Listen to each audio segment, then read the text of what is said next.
Good morning Telangana. నేను సంగప్ప. ఈ పత్రికలన్నింటిలో కూడా నిన్న సీఎం కేసీఆర్ కృష్ణా పుష్కరాన్ని ప్రారంభించారు. మహబూబ్నగర్ జిల్లా గొందిమల్ల ఘాట్ దగ్గర పుణ్యస్నానం చేశారు కేసీఆర్ దంపతులు. ఆ తర్వాత అక్కడే జోగులాంబ అమ్మవారికి పట్టు వస్త్రాలు సమర్పించి అక్కడ దర్శనం చేసుకున్నారు. సీఎంతో పాటు మొత్తం చాలామంది ఆ మహబూబ్నగర్ జిల్లాకు చెందిన ప్రజాప్రతినిధులు, వారి కుటుంబ సభ్యులు ఉన్నారు. నిన్న ఒకరోజే 3.5 లక్షల మంది ఈ కృష్ణ పుష్కరాలు స్నానం చేశారు. దానికి సంబంధించినటువంటి వార్తలు అన్ని పత్రికలు కూడా ప్రధానంగా తీసుకున్నాయి.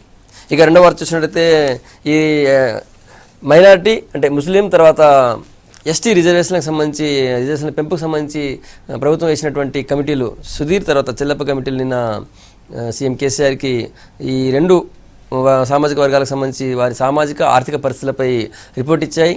దానికి సంబంధించిన వార్త ప్రధానంగా ఉంది. ముస్లిం రిజర్వేషన్లను తమిళనాడు తరహాలో చట్టం చేసి పెంచుతామని చెప్పిన సీఎం కేసీఆర్ చెప్పారు. ఈ రెండు అటు ఎస్టీ తర్వాత ముస్లిం రిజర్వేషన్కి సంబంధించి ప్రభుత్వం కట్టుబడి ఉందని సీఎం అన్నారు. దానికి సంబంధించిన వార్త కూడా ప్రధానంగా ఉంది.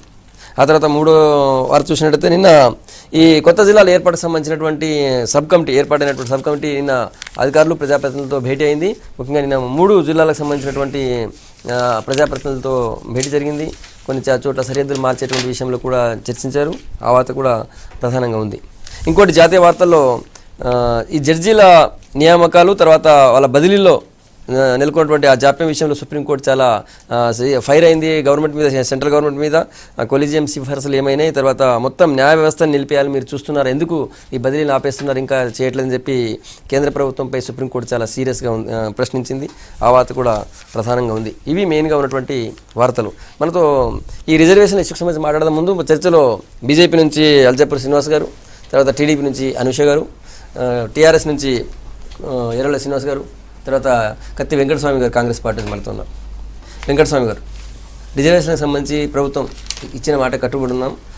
ఈ నిన్న వాళ్ళు రిపోర్ట్ చేయగానే అవసరమైతే చట్టంలో మార్పులు చేసైనా సరే మేము రిజర్వేషన్లు ఇస్తామంటారు మైనార్టీ తర్వాత ఎస్టీలకు సంబంధించి. ఇప్పుడు అంటే యాజ్ పర్ ది కాన్స్టిట్యూషన్ ఇంతకుముందు కూడా ఇదే రాష్ట్రంలో ఉమ్మడి ప్రభుత్వం ఉన్నప్పుడు కూడా ముస్లిం రిజర్వేషన్ మీద 5% ఇస్తడానికి చేసిన ప్రయత్నం కూడా అది సఫలం కాలేదు. దాన్ని ఏదో 4% కుదించి దీనికి సంబంధించినటువంటి ప్రాసెస్, దానికి సంబంధించిన అంతా కూడా మనం చూసినాం ఈ రాష్ట్రంలో, ఉమ్మడి రాష్ట్రంలో. తర్వాత ఎస్టీలకు సంబంధించినటువంటిది కొత్తగా వచ్చినటువంటి అంశం ఎస్టీకి సంబంధించి విషయం ఏంటంటే ఆ పేరుతో రాజకీయాలు చేయకుండా ఆ సామాజిక వర్గాలకు న్యాయం చేయాలనేటువంటి చిత్తశుద్ధి ఉండేది ఉంటే ఎవరు కూడా దాన్ని శంకించారు. కానీ ఆ పేరుతో ఒక రాజకీయమైనటువంటి లబ్ధి పొందడం కోసం జరుగుతున్న ప్రయత్నంలో అంటే ఎక్కడన్నా మళ్ళీ ప్రజలు విశ్వాసం కోల్పోతారేమో అనే దాంతో మధ్యన దీన్ని రైజ్ చేస్తూ వస్తున్నారండి. ఒకవేళ తమిళనాడు లాంటి చట్టం తీసుకురావాలంటే అవి యాక్చువల్లీ తమిళనాడు తరహా చట్టం సంబంధించి ఇక్కడ ఉన్నటువంటి పరిస్థితులు అప్పుడు సుప్రీంకోర్టు జడ్జిమెంట్ కంటే ముందే తమిళనాడు సంబంధించినటువంటి చట్టాలు ఇవన్నీ కూడా అయిపోయినాయి. Supreme court judgement it is not suppose to be cross the 50% అనేటువంటి సుప్రీంకోర్టు జడ్జిమెంట్ ఉంది. సో దీన్ని అన్నింటినీ ఎలా అధిగమిస్తుంది, అధిగమించడంలో చిత్తశుద్ధి చూపెడతారా, లేకపోతే ఎంఆర్పిఎస్ ఏదో మన మాదిగ రిజర్వేషన్ లాగా ఏదో పార్లమెంటుకు పంపించి చేతులు దులుపుకొని ఇలా అన్ని వర్గాలకు ఏదో ఆశలు కల్పించి చేస్తారా అనేటువంటిది ప్రజలకు ఉన్నటువంటి అనుమానాలు. దీన్ని నివృత్తి చేయాల్సినటువంటి బాధ్యత నిజంగా చిత్తశుద్ధితోనే ఆ వర్గాలకు నిజంగా వాళ్ళు సేవ చేసే ఉద్దేశంతో చేస్తే ఎవరికి కూడా ఏ విధమైనటువంటి అభ్యంతరం ఉండదు. రైట్. శ్రీనివాస్ గారు మీరు ఎట్లా చూస్తారు? అల్జాపూర్ శ్రీనివాస్ గారు మీరే, ఇద్దరు శ్రీనివాస్ గారు, రైట్. అల్జాపూర్ శ్రీనివాస్ గారు. సో రిజర్వేషన్లో కేవలం ఆ మైనార్టీ కావచ్చు, గిరిజనులకు కావచ్చు పెంచాలనే ఒక ఆలోచనతో ఎలక్షన్లప్పుడు మేనిఫెస్టోలు పెట్టడం జరిగింది. అప్పుడు ఏం చూసి ఏ ప్రాతిపదికతన ఏ రిపోర్ట్ ఆధారంగా టీఆర్ఎస్ పార్టీ ఆ యొక్క మేనిఫెస్టో పెట్టడం జరిగింది ఫస్ట్ ఆలోచించాలి. ఎందుకంటే దామాషా ప్రాతిపదిక ఇప్పుడు మాట్లాడుతూ ఉన్నారు. అప్పుడు ఫిగర్ చెప్పినారు ఎస్టీలకు 12%, మైనార్టీలకు 12% అని చెప్పేసి. ఇప్పుడు దామాషా పద్ధతి కొత్తగా చెప్తా ఉన్నారు. అప్పుడు ఏ బేసిస్ మీద వాళ్ళు రిపోర్ట్ ఆధారంగా వాళ్ళు మేనిఫెస్టో పెట్టడం జరిగింది, అదొకటి. రెండవది 92లోనే సుప్రీంకోర్టు ఒక ఉత్తర్వును జారీ చేయడం జరిగింది. 1992లో మైనార్టీ అంటే మతాల ఆధారంగా రిజర్వేషన్ చెల్లొద్దు, దట్టు 92 తర్వాత 92లో ఈ యొక్క 50% ఎక్సీడ్ కావద్దని చెప్పేసి సుప్రీంకోర్టు జడ్జిమెంట్. అప్పుడు తమిళనాడు గవర్నమెంట్ 93లో తప్పనిసరి పరిస్థితులకు ఇవ్వాలి కాబట్టి ఎంజీఆర్ గవర్నమెంట్లో అప్పుడు ఈ యొక్క కాన్స్టిట్యూషన్లో 9th షెడ్యూల్లో పొందుపరిచి ఆ యొక్క రిజర్వేషన్ 3.5% ఇవ్వడం జరుగుతూ ఉన్నది. దే ఆర్ నాట్ అక్కడ కూడా 4% 5% దాటలేదు, ఓన్లీ 3.5 మాత్రమే పెంచడం జరిగింది. బియాండ్ 50% దాటిన 69%కి 9th షెడ్యూల్లో ఉన్నది కాబట్టి ప్రావిజన్ పెంచడం జరిగింది. కానీ మతాల ఆధారంగా రిజర్వేషన్ వద్దు అని చెప్పి సుప్రీంకోర్టు చెప్పడం జరిగింది. చెప్తా ఉన్న ఇవాళ ఎలక్షన్ జరిగి 2 సంవత్సరాలు అయిపోయింది. ఆ వారి యొక్క ఆర్థిక స్థితిగతులు తెలుసుకోవడానికి 2 సంవత్సరాలు పడుతుంది కాలం. వారి యొక్క పేదరికం కావచ్చు, చదువుల పట్ల యొక్క స్థాయి కావచ్చు, లేకపోతే ఉద్యోగుల పట్ల రిపోర్ట్ కావచ్చు, within no time report తీసుకోవచ్చు గవర్నమెంట్. కానీ ఆనాడు ఎలక్షన్లప్పుడు ఏదో ఒక రకంగా ప్రజల్ని మభ్యపెట్టి ఓట్లు పొందాలనే ఆలోచనతో సంకుచితంగా ఏదో వాడుకుందాం, అందరినీ వాడుకుందామనే ఉద్దేశంతో ఆ మేనిఫెస్టోలో పెట్టి ఇవాళ ఏ విధంగా దీన్ని తాత్సారం చేయాలా, ఏ విధంగా గెటాన్ కావాలా ఈ యొక్క సమస్య నుంచి, ఏ విధంగా మళ్ళీ ఈ సమస్య నుంచి మేము జవాబు చెప్పలేని పరిస్థితి ఉండకుండా ఉండాలనే ఆలోచనతో మళ్ళీ కొత్తగా దామాషా పద్ధతిని మేము ఆలోచిస్తామని చెప్పడం జరిగింది. మాట మారింది అక్కడ గవర్నమెంట్. ఆరో టీఆర్ చెప్పిన మాట వేరు, ఇవాళ టీఆర్ గవర్నమెంట్ చెప్పే మాట అంటే కూడా 10% వస్తుంది. ఇది రాజకీయాల్ని ప్రజల్ని వాడుకోవడం కోసం అన్ని కూడా మాట్లాడుతున్న మాటలు గవర్నమెంట్. పేదరిక యొక్క నిర్మూలన జరగాలి, నిరక్షరాస్యత కావచ్చు, ఉద్యోగాలు కావచ్చు, ఆ యొక్క పర్సెంటేజ్ పెరగాలి పేదల్లో ఉన్నటువంటి ఆ వర్గాలు. దాన్ని బీజేపీ సమర్థిస్తా ఉన్నది, వెల్కమ్ చేస్తా ఉన్నది. కానీ ముస్లింలకు ఇవ్వద్దు అంటున్నారు కదా, అది మతం ఆధారంగా చేద్దాం. నేను చెప్పింది కాదు, రాజ్యాంగం చెప్పింది. నేను చెప్పడం కాదు, బీజేపీ సొంత ఎజెండా కాదు. మీరు చెప్పండి అనుజ గారు, మీరు ఎట్లా చూస్తారు ఈ రిజర్వేషన్లను? రిజర్వేషన్ల పెంపు, రిజర్వేషన్లు ఆల్రెడీ ఉన్నాయి. పెంపు అంటే అంతకుముందు 50% రిజర్వేషన్స్ ఉన్నాయండి. ఎస్సీకి ఒక 15%, ఎస్టీకి 15%, ఎస్సీకి వచ్చేసి 6%, బీసీకి వచ్చేసి 29%, ఇలా ఒకటి ఆల్రెడీ ఉన్నాయి. ఇప్పుడు ఈ విధంగా గనక అమలు పరుస్తే దగ్గర 61%, 62% క్రాస్ అయ్యే సూచనలు ఉన్నాయి. ఇదే తమిళనాడు ప్రభుత్వంని మనం బేస్ చేసుకొని గనక రాజ్యాంగం 9వ షెడ్యూల్ పద్ధతిలో మనం బేస్ చేసుకొని ఉంటే 69% వాళ్ళు అక్కడ ఇది చేస్తున్నారు. యాజ్ పర్ రూల్స్ వచ్చేసి 50% దాటద్దు కదండి, సుప్రీంకోర్టు చెప్పింది. అది దాటద్దు కదా, మరి ఆ సూచనలు అనేది మనకి ఎక్కడ పరిగణనలు తీసుకోవట్లేదా? చట్టాన్ని మారుస్తూ ఉంటున్నారు కదా. చట్టాన్ని మార్చేది ఇప్పటి వరకు ఎక్కడ జరిగిందండి? ఈ రోజుకి వచ్చేసి చట్టాన్ని మార్చేంత ఆలోచనలు వచ్చినాయంటే శ్రీనివాస్ గారు, ఇది కూడా రిజర్వేషన్ 4% ఇంటర్వ్యూ, అది తాత్కాలికంగానే, ఇంకా ఫైనల్ దాన్ని కోర్టు ద్వారా రాలేదు. శ్రీనివాస్ గారు, ఎర్రల శ్రీనివాస్, ఇప్పుడు చెప్పండి, సాధ్యం కాదా? ఇప్పుడు దామాష ప్రకారము, మతం ప్రకారం అని ఎవరు మాట్లాడలే. కులాల ప్రాతిపాదికంగా రిజర్వేషన్లు జరుగుతాయి తప్ప మతాల ప్రాతిపాదికంగా లేకుంటే వాళ్ళ సాంప్రదాయాల ప్రాతిపాదికంగా ఎక్కడ కూడా రిజర్వేషన్లు జరిగేదంతా కూడా కులాల ప్రాతిపాదిక మీద, వారి జనాభా ప్రాతిపాదిక మీద జరుగుతుంది తప్ప ఎక్కడ కూడా మతం పేరు మీద రిజర్వేషన్లు అయినట్టు భారతదేశంలో లేదు, తెలంగాణ లేదు, ఈ సమాజంలో ఎక్కడ ఉండదని నేను అనుకుంటున్నా. మా అల్జాపూర్ శ్రీనివాస్ గారు మతం పేరు మీద జరుగుతుందని కొత్త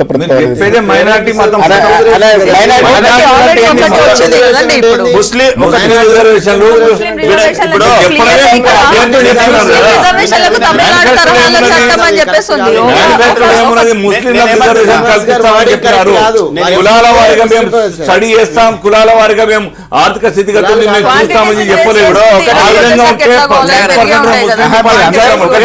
50%, 52% ఉన్నటువంటి బీచ్ల గురించి అంత దామాషా పద్ధతి మీరు మాట్లాడతారా? ధైర్యం చేస్తారా? వినండి, నేను మాట్లాడాను, మీరు చెప్పారు కదా, నేను చెప్పేది అంతా వినండి. లింబికి ఏమైనా డౌట్ వస్తే మళ్ళీ నేను మాట్లాడిన తర్వాత దామాష ప్రకారము ఎస్టీలకు, దామాష ప్రకారము బీసీలకు, దామాష ప్రకారము మైనార్టీలకు మూడు అంశాలపైన మాట్లాడింది టీఆర్ఎస్ పార్టీ మాత్రం. బీసీ ముసాయిదాని కూడా విడుదల చేసింది టీఆర్ఎస్ పార్టీ. అది మేము చెప్పడానికి చాలా స్పష్టంగా చెప్పదలుచుకున్నాం. అయితే మైనార్టీలు అంటే మతం పేరుతోని, ఎస్టీలు అంటే మతం పేరుతోని, ఎస్సీలు అంటే మతం పేరుతోని అంటే ఇక మరి వాళ్ళు ఏ భాషల పిలవాలో మీరే చెప్పండి. మైనార్టీలను అంటున్నాం. మైనార్టీలు అయినా ఇప్పుడు క్రిస్టియన్లు అంటే క్రిస్టియన్లు అంటారు, దానికి ఇంకేం పేరు ఉంటుంది సార్? నాకు అర్థం కాదు. భారతదేశంలో ఒకటి వినాలి, ఇప్పుడు దానికి కొత్త పేరు పెట్టాం. మైనార్టీ అని అంటే ఇది టీఆర్ఎస్ పార్టీ పెట్టినటువంటి పేరు కాదు. అది క్రిస్టియన్ అంటే ఇది టీఆర్ఎస్ పార్టీ పెట్టినటువంటి పేరు కాదు. ఎస్టీలు అంటే అది టీఆర్ఎస్ పార్టీ పెట్టినటువంటి పేరు కాదు. అది ఉన్న పేరునే వాడింది. మైనార్టీలు అంటే ఇలా భారతదేశంలో అన్ని పార్టీలు అంటున్నాయి, మేము అంటున్నాం. మేము కొత్తగా పెట్టలేదు, లేకుంటే మేమేమో రిపోర్ట్లో మేము సబ్మిషన్ చేయలేదు. దాన్ని మీరు మతం పేరును అంటగాయితే మేము దానికి సమాధానం లేదు. అసలు దీనికి సమాధానం అనేది భారత రాజ్యాంగంలో దొరకదని నేను అనుకుంటున్నాను. మైనార్టీలు అంటే మైనార్టీలు, దానికి ఎందుకు వచ్చింది పేరు అనేది మన అందరికీ తెలుసు. ఇదే ఎస్టీలు అని పేరు ఎందుకు వచ్చింది అంటే షెడ్యూల్ క్యాస్టులు కాబట్టి ఎస్సీలు అని వచ్చింది, షెడ్యూల్ ట్రైబర్స్ కాబట్టి ఎస్టీలకు వచ్చింది. దానికి కులము అంటే కావుడు కులం ప్రాతిపదిక వచ్చిందే.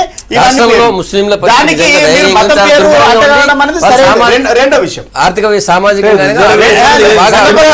ఇంకోటి అల్జాపూర్ శ్రీనివాస్ గారు ఇంకో ఆరోపణ చేసి ఏమని, ఎన్నికలకు ముందు ఈ దామాషా అనేటువంటి వాడలేదని. అది రాంగ్ స్టేట్మెంట్. ఎందుకంటే ఎన్నికలకు ముందే మేము మేనిఫెస్టోకు ముందే దామాషా నిష్పత్తి ప్రకారం మాత్రము ఎస్టీలకు కానీ మైనార్టీలకు కానీ రిజర్వేషన్ 12% కల్పిస్తామని చాలా స్పష్టంగా చెప్పినాం.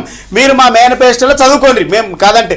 లేదంటే టీఆర్ఎస్ పార్టీ సభలల్లా ఇంకెక్కడన్నా మీరు ఏమన్నా సీడీలు కానీ మీకు ఏమైనా ఇన్ఫర్మేషన్ ఉంటే దొరుకుతుంది, తీసుకోండి.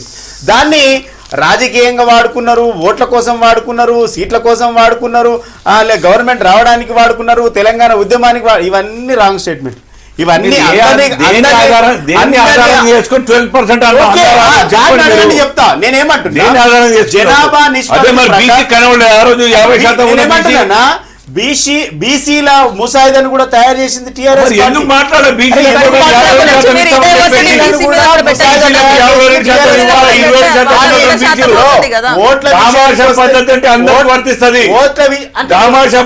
అందరికి వర్తించాలి. ఇప్పుడు 52-53% ఉన్నటువంటి బీసీలు, ఆ బీసీల యొక్క సంఖ్య కనబడదు, బీసీలో ఉన్నటువంటి పేదరికం కనబడదు.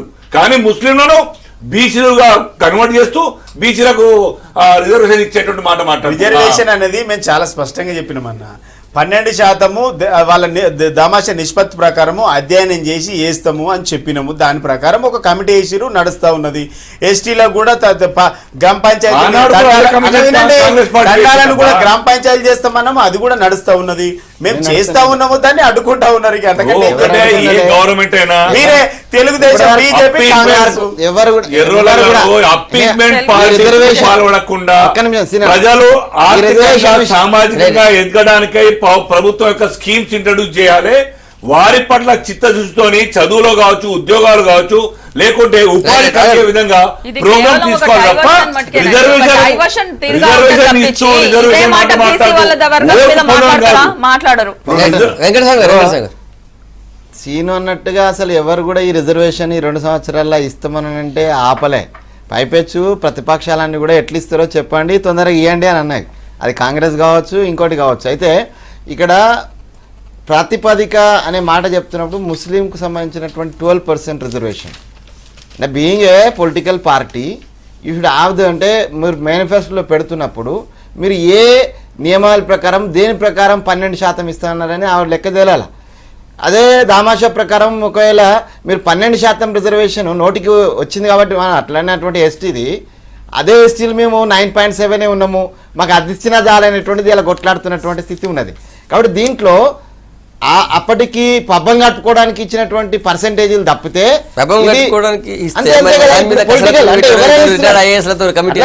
నేనేమంటున్నా, కాంగ్రెస్ పార్టీ పబ్బం కడుపుకోవడం చెప్పింది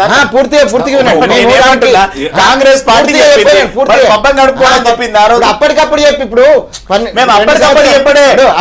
మేము గవర్నమెంట్ రావడానికి 10 సంవత్సరాల ముందు చెప్పినాం. మేము ఎన్నికల తెలంగాణ రాష్ట్రం ఏర్పడితే అన్న వినండి అన్న నేను ఒక మాట. తెలంగాణ రాష్ట్రం ఏర్పడితే ముస్లింలకు 12%, తెలంగాణ ఎస్టీలకు 12% అని చెప్పినాం. ఎన్నికల కోసము మేము సీట్లకు రావడానికి చెప్పినాం. తెలంగాణ వస్తే తెలంగాణ ప్రభుత్వం నిలబడతాం. మీరు అది ఎందుకు నిలబడతాం శ్రీనివాస్ గారు, దాని మీద నిలబడతాం. 10 సంవత్సరాలు మేము చెప్పుకుంటూ వచ్చినామని అన్నారే, 10 సంవత్సరాల్లో మీకు ఏ ప్రాతిపదికన నడపాలనో తెలియలేదా? 10 సంవత్సరాల్లో దీనికి సంబంధించిన కంక్లూజన్ ఇవ్వలేదా? ఇవ్వకుండానే మీరు ఇలా కొత్తగా దానికి సంబంధించినటువంటి వాళ్ళ అధికారంలో లేరు కదా, అధికారంలో ఉన్నా లేకపోయినా అధికారంలో ఉన్నా లేకపోయినా ఈ రాజ్యాంగబద్ధంగా ఎలా ఇవ్వగలరు? కసరత్తు స్టార్ట్ చేసామంటున్నారు. దానికంటూ వివరణ ఉండాలి కదండి. 12% అనే దానికి ఒక వివరణ ఉండాలి. బేస్డ్ ఆన్ ది క్వాంటిటీస్ అంటే వీళ్ళు చెప్పినప్పటికి గానీ ఇప్పటికి గానీ డిఫరెన్సెస్ సీఎం క్యాబినెట్ మీటింగ్ పెట్టి తర్వాత రాజ్యాంగం ఏం చెప్తుంది, ఫీజిబిలిటీ ఏమున్నది, జనాభా ప్రాతిపదిక ఏమున్నది అనేది ఇది మనం అధికారం ఉన్నా లేకున్నా కూడా దాని కంక్లూజన్ తెచ్చుకోవచ్చు. నేను కాదంటున్నాను, నేను ఇప్పుడు కూడా ఏమంటున్నానంటే దీన్ని ఏ ప్రాతిపదికన ఎంత త్వరగా పూర్తి చేసి నిజంగా ఇవ్వగలుగుతారా, ఇస్తే ఇప్పుడు సీనన్ అన్నట్టుగా 52% అని ఈ ప్రభుత్వం వచ్చిన తర్వాత మన లెక్కల ప్రకారమే బీసీలను తెలిసినాం. ఆల్రెడీ కాంగ్రెస్ ప్రభుత్వం మా ప్రభుత్వం ఉన్నప్పుడే ఆల్రెడీ బీసీలో ఉన్నటువంటి దాంట్లో మైనార్టీ నుంచి 4% ఇక్కడ సాధ్యం కాక ఏది ముస్లిం రిజర్వేషన్ సాధ్యం కాక తీసుకొచ్చి 4% అక్కడ తీసేసినాం. బీసీలకు అక్కడ నష్టమే జరిగింది. తమిళనాడులో రాజ్యాంగంలో 9th షెడ్యూల్లో చేర్చిన తర్వాత వాళ్ళు 69 దాకా పోయినారు. అదే అవకాశం లేదని చెప్పి దాని మీద అధ్యయనం చేయండి అని చెప్పి అధికారులు చెప్పారు. సో సీఎం కేసీఆర్ దీనికి సంబంధించి కేబినెట్ మీటింగ్ కూడా పెట్టి ఆ తర్వాత దీని మీద నిర్ణయం తీసుకుంటాం.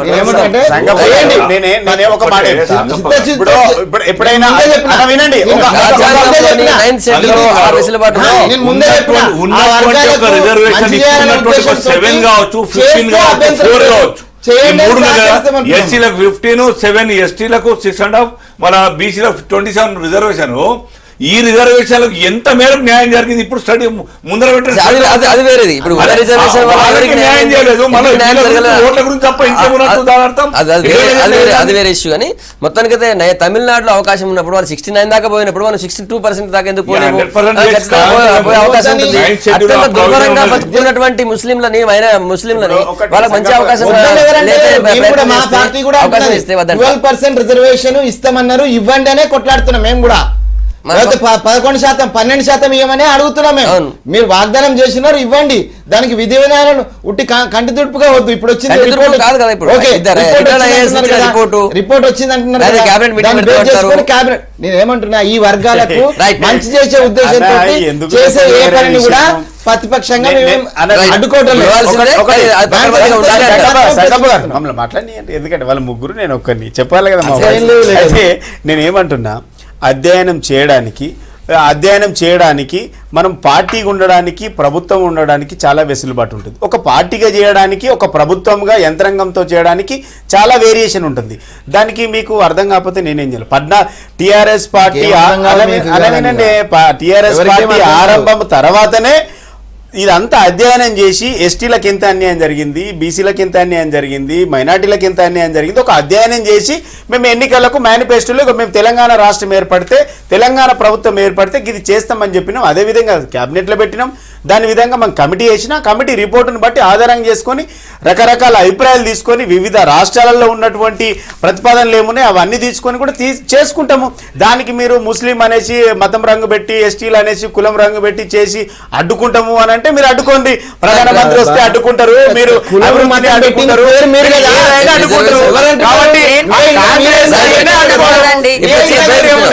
కులం అనేది చెప్పి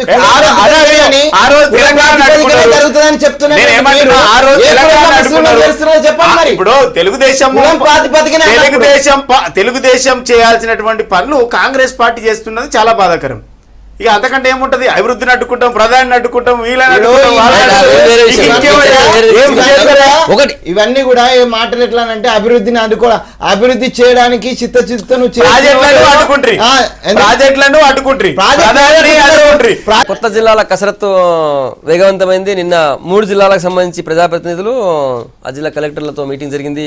ఒకటి మెదక్, నిజామాబాద్, ఆదిలాబాద్, ఈ 3 జిల్లాలకు సంబంధించిన మీటింగ్ జరిగింది. మళ్ళీ ఈరోజు కూడా మిగతా ఇంకో 3 జిల్లాలకు సంబంధించిన మీటింగ్ ఉంది. ఓవరాల్గా ఈ స్థానిక ప్రజాప్రతినిధులు, జిల్లాల ప్రజాప్రతినిధుల అభిప్రాయం తీసుకున్న తర్వాత 16th రోజు అఖిలపక్ష సమావేశం జరుగుతుంది. సో ఇప్పటికే జిల్లాలకు సంబంధించి చాలా డిమాండ్లు ఉన్నాయి. ఈ అఖిలపక్ష సమావేశంలో అందరి అభిప్రాయాలు తీసుకున్న సీఎం చెప్తున్నారు. మరి దీనికి సంబంధించి ఎట్లా ఉండే అవకాశం ఉంటుంది, మీ అభ్యంతరాలను కూడా ఆ రోజు చెప్పే అవకాశం ఉంటుంది అంటున్నారు అల్జాబ్ శ్రీనివాస్ గారు. ఇప్పుడు మా స్టాండ్ మేము మా అభిప్రాయం మేము చెప్తాం, కానీ అంత చేసేసుకున్నా 4 walls మధ్య లోపల చేసిన తర్వాత బయట తూతూ మాత్రంగా ఈ యొక్క ప్రక్రియను మొదలుపెడుతూ వాళ్ళు తీసుకున్న నిర్ణయాలకు భిన్నంగా వస్తే ఆ ప్రజాభిప్రాయం లేకుండా మిగతా పార్టీలకు అభిప్రాయం భిన్నంగా ఉంటే మారుస్తారు వాళ్ళు. మొత్తం తయారు చేసుకున్న మొత్తం స్క్రిప్ట్ అంతా తయారైపోయిన తర్వాత ప్రజలు ఎంత గగ్గోలు పెట్టినా, పార్టీలు ఏం మాట్లాడినా, ఇంకా బ్యూరోక్రాట్స్ ఇంకా భిన్నంగా అభిప్రాయం ఇచ్చినా కానీ they are not going to change their stand. కాబట్టి ఇవన్నీ కూడా ఒక ప్రాసెస్ నడవాలి కాబట్టి ఫార్మాలిటీ నడుపుతున్నారు. కానీ మేము చిన్న జిల్లాలకు వెల్కమ్ చేస్తూ ఉన్నాం, కానీ ఎక్కువ తాసం చేసేయండి. మీ యొక్క గవర్నమెంట్ మీది మెజారిటీ ఉంది, మీ యొక్క స్టాండ్ పాలసీ ఇంప్లిమెంట్ చేయండి. రైట్, అన్ని జిల్లాలకు న్యాయం జరగాలి. ఎక్కడైతే జిల్లాల మేము ఒకటే చెప్తాను, జిల్లాల వారీగా వారి యొక్క ఆర్థిక స్థితిగతులను బట్టి వారి యొక్క జిల్లాలో ఆ యొక్క ఏరియాలో ఉన్నటువంటి ఆ యొక్క వనరులు దృష్టిలో పెట్టుకొని డివిజన్ చేస్తే బాగుంటుంది. ఒక కాలు వాపై ఒక కాలు సన్నం ఉంటే ఏ తల్లి కూడా కష్టం సంతోషపడదు కాలు లావైందని చెప్పేసి. సమానంగా సౌలభ్యం కొరకు జిల్లాలు ఏర్పాటు పరిపాలన సౌలభ్యం కోసం జిల్లా కలెక్టర్ అధికారులు అందుబాటులో ఉండాలి. చిన్న జిల్లా ఉంటే ఇమ్మీడియట్ గా కలవగలుగుతారు, దాంట్లో లేదు.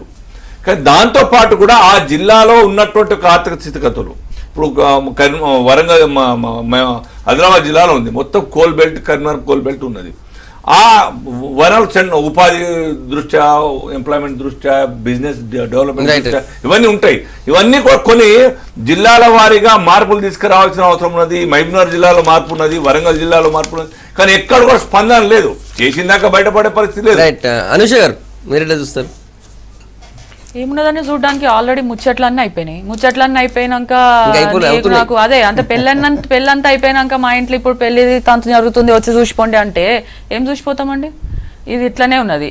ఆల్రెడీ మొత్తం మీటింగ్ అయిపోయినాయి. అన్ని అయిపోయినాక ఒక దినం నాడు పెట్టుకొని కూర్చున్నాం. ఇక నూరా అన్న ముచ్చట పెడదామంట. అన్ని ముచ్చట్లు వీళ్ళ దగ్గరనే పెట్టుకొని వాళ్ళ దగ్గర ఏం డిస్కషన్ ఉన్నదండి? ఇప్పుడు సార్ అన్నట్టు ఆల్రెడీ ఇది జరిగింది చెప్తారు. రేపటి రోజు ఇదే మా తెలుగుదేశం పార్టీ కానీ ఆల్ పార్టీకి సంబంధించిన వాళ్ళు మిగతా వాళ్ళు కానీ వచ్చి ఏదైతే చెప్తారో అది వీళ్ళు అంగీకరించి ఇది కొట్టేసి అది వాళ్ళు చెప్పింది రాస్తారా? జరుగుతుంది అది? వెంకటస్వామి గారు ఆగండి, మీరు ఆగండి. అంటే ఆల్ పార్టీ మీటింగ్ ముందు జరగాలి, తర్వాత మీరు ముందు జరగాలని నేను చెప్తలేను. అట్లీస్ట్ ఒక పలానా వీళ్ళ డిస్కషన్ నడుస్తుంది, పలానా ఇవి పాయింట్స్ ఉన్నాయి, ఇవి మేము జరగబోతున్నాం అనేది అట్లీస్ట్ ఒక స్టేట్మెంట్స్ గానీ ఏమైనా ఇచ్చినాయి అంటే ఆబ్వియస్ గా అందరికి తెలిసిపోతుంది. డిస్కషన్ జరుగుతుంది, ప్రతిపాదన లేకుండా తర్వాత పెడతానంటే అది ఎవరు డిస్కస్ చేయడానికి? అంటే చిన్న జిల్లాలు చేయాలి అనేటువంటిది మన పక్కనున్న రాష్ట్రాలలో హర్యానా కావచ్చు, లేకపోతే ఒడిశా కావచ్చు, చాలా రాష్ట్రాలలో జిల్లాలు చేసుకున్నారు. మనకు ఉమ్మడి ఆంధ్రప్రదేశ్ వచ్చినప్పుడు కూడా జిల్లాల పునర్విభజన జరగలేదు. తర్వాత కొంత డెవలప్మెంట్ దృష్ట్యా చిన్న జిల్లాల యొక్క ప్రక్రియను తీసుకోవడం అనేటువంటిది సమంజసం, దాన్ని సంపూర్ణంగా సమర్థిద్దాం. కాకపోతే అంటే దీంట్లో గవర్నమెంట్ కొన్ని నామ్స్ అనుకున్నది. ముందు ఫస్ట్ ముసాయిదా బయటకు వచ్చినప్పుడే ఒక నామ్స్ అనుకున్నది. అంటే భౌగోళికంగా చూసిన తర్వాత యాక్సెసిబిలిటీ అండ్ ద బిజినెస్ను దృష్టిలో పెట్టుకొని, తర్వాత దానికి ఉన్నటువంటి చారిత్రక ప్రాశస్త్యాన్ని దృష్టిలో పెట్టుకొని ఏవైతే అంశాలు వీళ్ళు అనుకున్నారో ఆ అంశాలకు భిన్నంగా కొన్ని జరుగుతున్నాయి. అది కనీసం ఈ అఖిల పక్షంలోనన్నా దాన్ని సరి చేసుకుంటే చాలా సమంజసంగా ఉంటుంది. ఇప్పుడు ఫర్ ఎగ్జాంపుల్ నేను జనగాం విషయం చెప్తున్నాను. జనగాము గత 100 సంవత్సరాల నుంచి డివిజన్ సెంటర్. తర్వాత వీళ్ళు పెట్టినటువంటి నామ్స్లో ఇట్ ఈస్ వరంగల్ జనగాం రెండింటిని కనుక మీరు distance of the district centre చూస్తే 60 కిలోమీటర్ల డిస్టెన్స్ ఉంది. కాబట్టి బిజినెస్ సంబంధించి, లేకపోతే రైల్వే ట్రాక్ సంబంధించి, ఆఫీసెస్ ఎస్టాబ్లిష్మెంట్ అన్నీ కూడా జనగాంకు ఉన్నాయి. సో అట్లాంటి దగ్గర కాంట్రవర్సీ చేయకండి.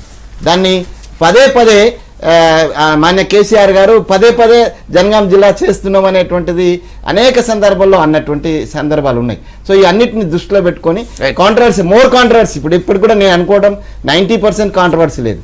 ఓ 10% 5% కాంట్రవర్సీ, అది కూడా ఈ అఖిలపక్షం అంటున్నారు లేకపోతే ఇది అంటున్నారు, దీంట్లో దాన్ని డిజాల్వ్ చేసినట్టు అది ఉంటే ఇది ఒక ప్రాసనంగా కాకుండా అఖిలపక్షంలో మీరు చెప్పే అవకాశం ఉంటుంది. ఇప్పుడు కూడా చెప్తున్నాం, V6 ద్వారా చెప్తే చాలా మందికి పోతుంది కాబట్టి ప్రజలకు కూడా చెప్తున్నాం. Okay, thank you. శ్రీనివాస్ గారు.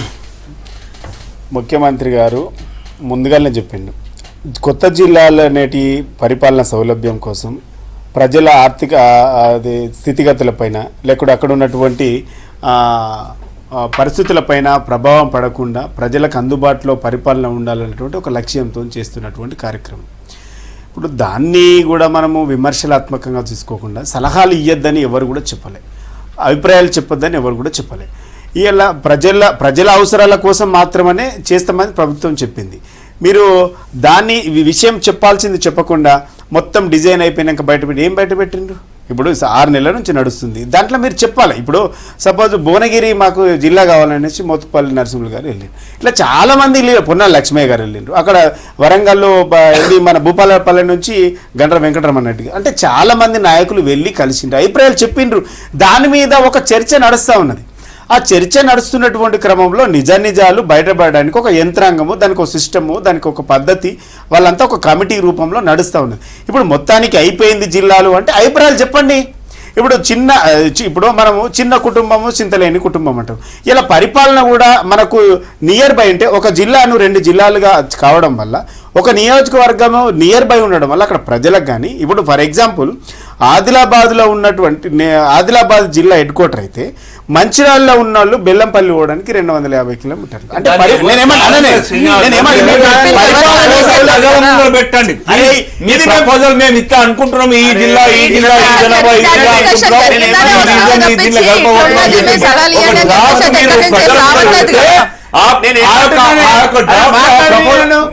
మీరు అదే సోది చెప్తే సర్కార్ సోది ఒక ప్రపోజల్ సర్కార్ ప్రజల ముందర పెడితే మేము ఆ యొక్క ప్రపోజల్ మీద అభిప్రాయం ఏం చెప్పాలి? ప్రతి విషయము ప్రజల ముంగట ప్రజల పక్షాన ప్రజల మధ్యలో ప్రజలకు తెలిసే విధంగా నడుస్తా ఉంది. మీరు దానికి ఎందుకు తప్పుపడతా ఉన్నారు? మేము ఇట్లా అనుకుంటున్నాం, దీన్ని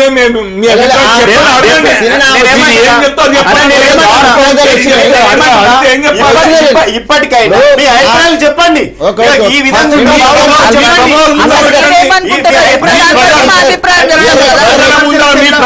ప్రజల ముందర పెట్టండి అభిప్రాయాలు. నేను ముసాయిదా వచ్చినాయి డ్రాఫ్ట్ రెడీగా దాంట్లో భాగంగానే ఎక్సర్సైజ్ జరుగుతుంది. ఇప్పుడు జరుగుతున్న ఎక్సర్సైజ్ అవే కదా. Let them submit first proposal draft ముందర పెట్టే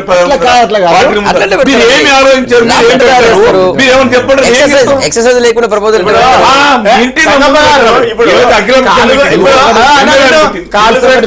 మెడకు పెడితే కాదు సాగచ్చిన ముచ్చట అంటే ప్రపోజల్ పెడితేనేమో ప్రజల ముందర పెట్టాలంట, నువ్వు సబ్మిషన్ చేస్తేనేమో ఇక్కడ ముందుగా చెప్పాలంటే ప్రతిపక్షాలకు నేను ఒకటి ముగిస్తా మొత్తం వెంకట సామాన్యతను తీసుకొని, ప్రతిపక్షాలకు ఏం చెప్పాలనో క్లారిటీ లేదు, ఏం అడగాలనో క్లారిటీ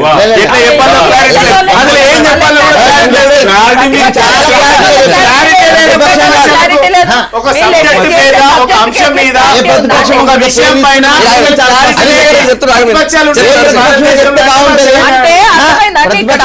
ప్రజెంట్ ఉన్న వీళ్ళేందంటే వాళ్ళు ప్రజలకి కూడా ప్రతిపక్షాలకు కూడా క్లారిటీ లేని విషయాలు వీళ్ళు చేస్తున్నారు అనమాట. అందుకనే మాకు క్లారిటీ వస్తలేదు.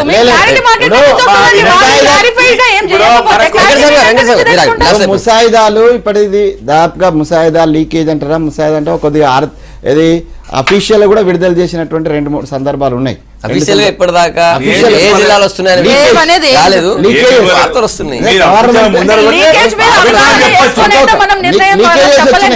ఇప్పటి వరకు వచ్చిన లీకేజ్ ప్రకారమే జనగాం రావట్లేదు అనే దాంతో జనగాంలో లొల్లైంది, ఇంకోదా మాన్కోటకోసారి లేకపోతే మాన్కోటల గడబడి అయింది.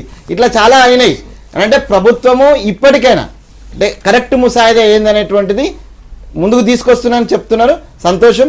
ఇప్పుడు అఖిలపక్షంలో స్పష్టంగా పెట్టండి, దాంట్లో వచ్చినటువంటి అభిప్రాయాలను క్రోడీకరించుకొని అన్సైంటిఫిక్గా పోకుండా రాజకీయాలకు అతీతంగా ప్రజల సంక్షేమమే ప్రధాన లక్ష్యంగా దీన్ని చేస్తే అందరికి ఆమోదయోగ్యంగా ఉంటది, అందరికి సంతోషంగా ఉంటది.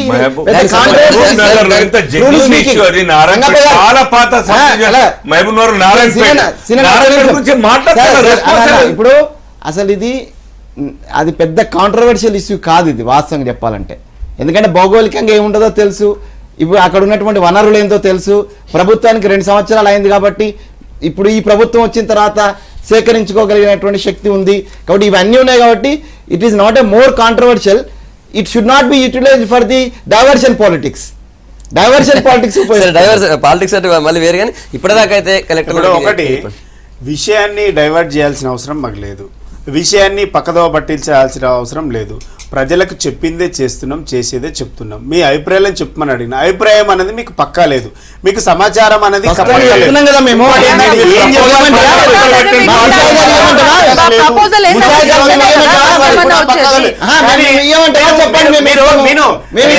విషయాలు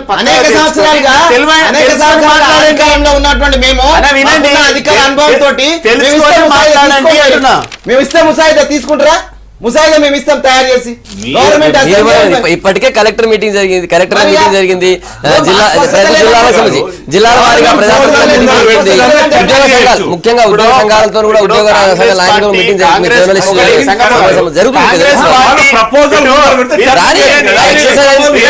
కాంగ్రెస్ పార్టీ ఇటు గగ్గోలు పెట్టి ఇటు జనాల్ని రెచ్చగొట్టి ఇటు ఏదో పబ్లిసిటీ తెచ్చుకునే ప్రయత్నం తప్ప ప్రతిపక్షాలు అసలు ప్రజలకు ఉపయోగపడే